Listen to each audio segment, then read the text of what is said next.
येतात, ते त्यांच्या पक्षाला साजेशी भूमिका घेतात, ते ओबीसीच्या प्रश्नावर खुलून पुढे येऊन बोलत नाहीत. ते कसे ओबीसीचे चेहरे असू शकतील?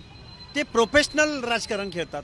परंतु रिस्क घेऊन ओबीसीचा ही इथं ओबीसी अडचणीत आहे अशी भूमिका घेणाऱ्या माणसांना डावलण्यात येतंय. मला वाटतंय हा अजितदादा पवारांचा हा जातीवादी चेहरा महाराष्ट्राला दिसतोय. कारण त्यांना रोहित पवारांना मंत्रिपद द्यायचं आहे, त्यांना जयंत पाटलांना सांगली जिल्ह्यातून मंत्रिपद द्यायचं आहे, म्हणून पडळकरांना किंवा भुजबळांना डावललं जात. पडळकर भाजपचे आहेत, अजितदादांचे नाही आहेत. पडळकरांचं मंत्रिपद अजितदादांनी रोखून धरलंय, काय म्हणायचं? असंच मला म्हणायचंय.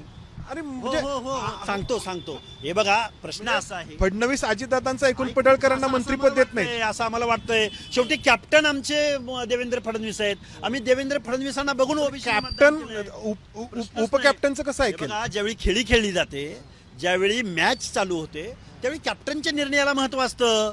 त्यामुळे तो कुठल्या ओरिसामधून आलाय